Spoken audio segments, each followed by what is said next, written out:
January 2nd, 1916. Woodrow Wilson was president. There was a war in Europe. A day that may not live in infamy, but certainly lives just down the road from it. For on that day in Columbus, Ohio, Roy Leonard Nassau was born. At 5 months and 23 pounds, he looked like a future sumo wrestler, but he grew out of it. Those early years included a fall through an ice-covered lake and a broken arm. But Roy survived and made it to age 13 in his bar mitzvah in Scranton, Pennsylvania. He graduated from high school in Minneapolis at age 16 and went to college at the University of Cincinnati. Roy Nassau came from a home filled with the love of his older sister Evelyn, his much, much younger sister Sally, and two very special parents, his mom Gussie and his dad Abraham Lincoln Nassau. In his early 20s, Roy tried his hand at a variety of sales jobs before he found his life's calling in 1941 as a newspaper writer for the Harrisburg Telegraph at a salary of $25 a week. World War II took Roy to Europe as a PR officer for the WACS and as a voice of the Armed Forces Network. He was personally responsible for protecting this microphone from the Nazi swine. In 1949, Roy met the true love of his life, a New York City girl, Annette Levy, and they were married in October 1950. 2 years later, son number 1, Lee, was born, and so began the wonder years. I wonder what the hell those boys are doing now. In 1954, Roy Jr., Rocky, came along. And then in 1956, the one and only David, the most special of children. Meanwhile, Roy's career was equally fruitful. He entered the new medium of television and helped put WTPA on the air. A flattering likeness appeared on billboards throughout Harrisburg.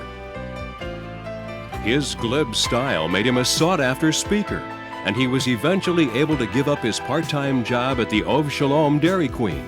Roy became one of the 2 most recognizable men in Harrisburg.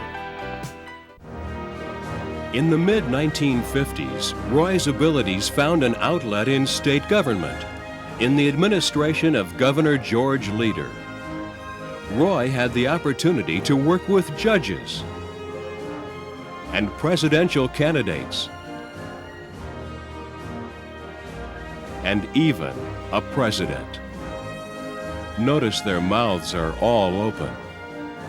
In 1959, Roy returned to television, this time in Philadelphia, to slug it out with Jack Dempsey and Gene Tunney. His career put him across the mic from governors and a future Detroit Piston coach. He took a bad haircut to interview a plethora of bad Phillies managers and served juice to the Philadelphia TV audience.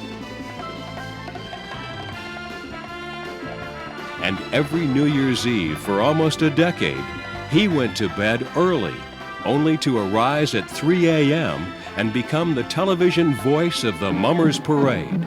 And somehow, he managed to do it all with a straight face.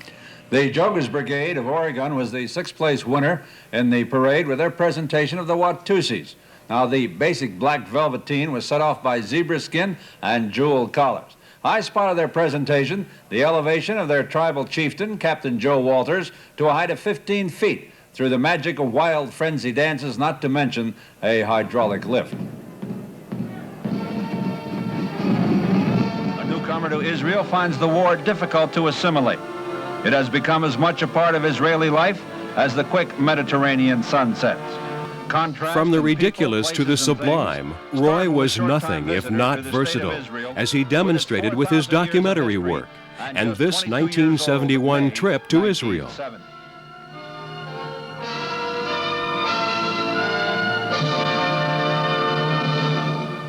Shalom from Israel, old as the Bible, as new as tomorrow. This is Tel Aviv, The Hill of Springs, just 60 years old in 1969, as seen from historic Jaffa.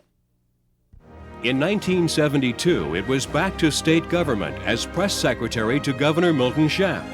Through the 70s and into the 80s, he continued to work in state government, for the lottery, for the Harness Racing Commission, and for the Treasury, with time out for one more stint on Harrisburg TV. Throughout his career, Roy Nassau left his mark.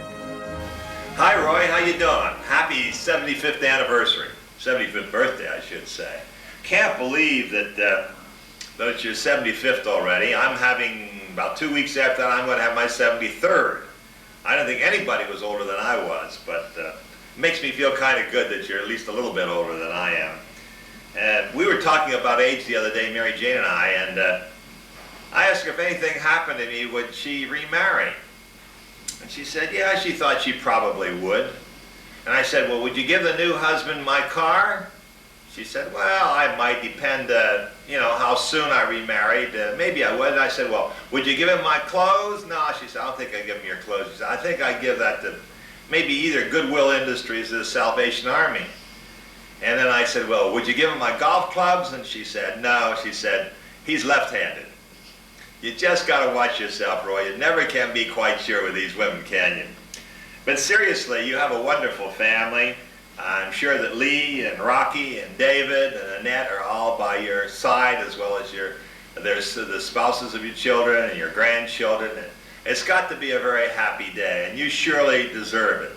We had wonderful times together in Harrisburg. We used to see you some personally and a good deal on television when we moved to the Philadelphia area. And then when we came back here to Hershey, well, here you were right next door in Harrisburg again. It's been a happy relationship for us. Mary Jane and I have enjoyed you and Annette and your family. You're wonderful people. And now that I've become a poet, as you already know, I wrote a piece of poetry for you. Now, it may not ever take any prizes, but I think it does convey at least one or two of the sentiments that I have for you. And I'd like to read it to you. There are some folks you get to know along life's rocky road who make this world a better place and help to share the load. You always know they are nearby and truly are your friend. They keep in touch and really care. They're right there to the end. You really are that kind of guy. You bring me lots of joy. Be well and strong and go right on and be the same old Roy. God bless you. Roy, they tell me you're celebrating your 75th birthday. I didn't realize so many years had gone by since you and I covered everything for all the media in those old days in Harrisburg. But a lot of years have gone by and they've gone too fast. I hope you have a great 75th and a lot beyond that, and happy, happy birthday. And I missed you at the last Lions Club meeting in Harrisburg. I want to see you there next year. Happy birthday. Hi, Roy. What a terrific pleasure it is for me to wish you a happy 75th. You know, Roy, I hold you in great affection, and I have nothing but respect for all of your accomplishments. And etched in my memory are the wonderful and exciting times that we spent together, covering the national political conventions and so many other news events. I remember the 1960 Democratic National Convention. You headed up the team. We went there. We thought we were just terrific. We interviewed all of the greatest politicians in the Democratic Party. We came back to Philadelphia. We thought we had done a superlative job. And Roger Clip, I still shudder whenever I mention the name, brought us together, and he read us out. Do you remember that one? He said, you guys got with all of the big wheels and you ignored all the small people. So when we went to the Republican convention that year, we didn't make that mistake again. And you know, Roy, I even remember the first words that you said to me when you joined the WFIL staff. You came in, you were introduced to me, and we shook hands, and you said, hey, Alan, how about coming over this Sunday for a little chopped liver? Roy, my best to you. Good health, good luck, always. You're the spokesman, dear. Oh, thanks. My moment in the sun, I had to expect that. She only allows me to speak on signal. And you're not allowed to be out in the sun yet. Oh, Roy, when Lee called to tell me what he was doing, I was thrilled.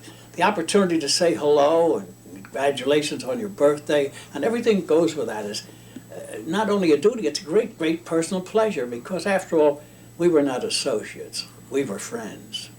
And I'm very proud of that. As you remember, I followed your career after you left us and went to Harrisburg.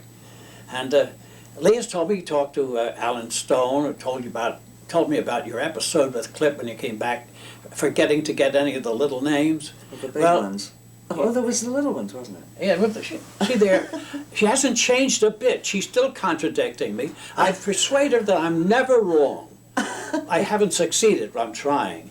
Oh, incidentally, I had a few experiences with Clip myself, as who didn't? His favorite term for me was "you stubborn Irish bastard." I wonder if you remember that. I was the guy who said no all the time. But among the pleasant memories I have is that of being associated with you. There's a lot of pleasure.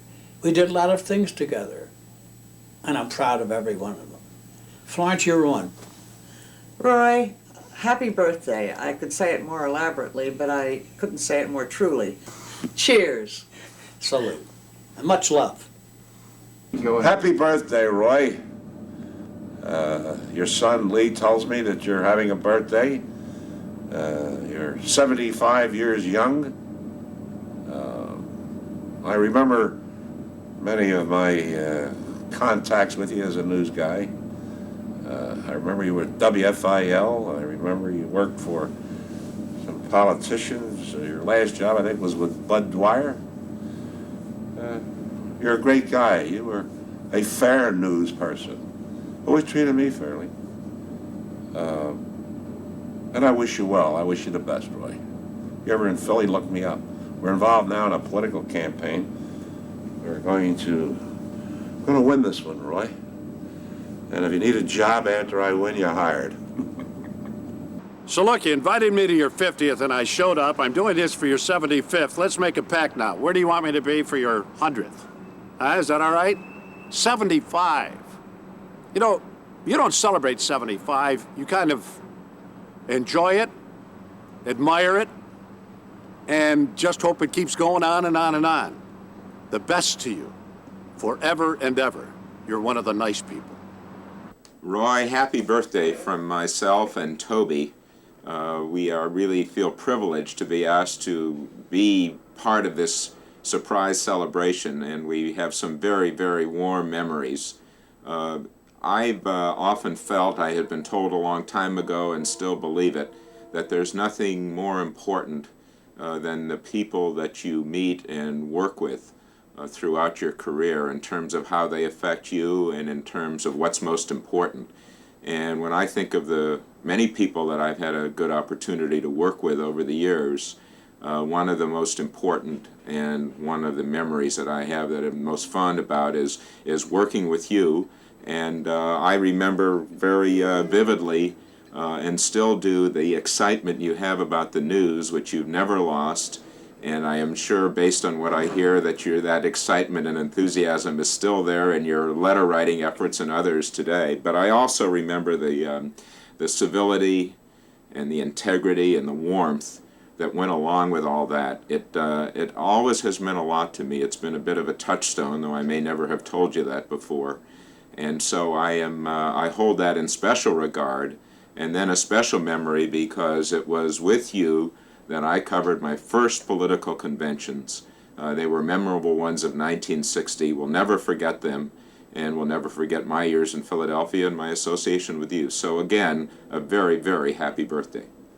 Well, the nice leg would like to say happy 75th birthday to Roy Nassau. Roy, you know I'm here partly because of you, because we worked together back at Channel 6 in Philadelphia, I guess back in the late 60s and early 70s, and I really appreciated the time you took with me to teach me the business, to teach me how to take those long lunch hours, to teach me how to get all those freebies, and once in a while to teach me how to look at the camera. But I really wish you a happy 75th, because you certainly deserve it, and many, many, many more.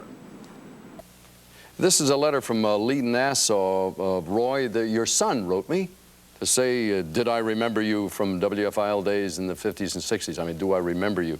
The only bad thing about this is there's got to be a typo in here. It says, You will be 75 on January 2nd. I got to thinking now, all of these kids, those of us who ran around the halls at FIL in the old days, are now senior citizens? I don't know anybody 75. In this case, I know no man named Roy Nassau who is 75.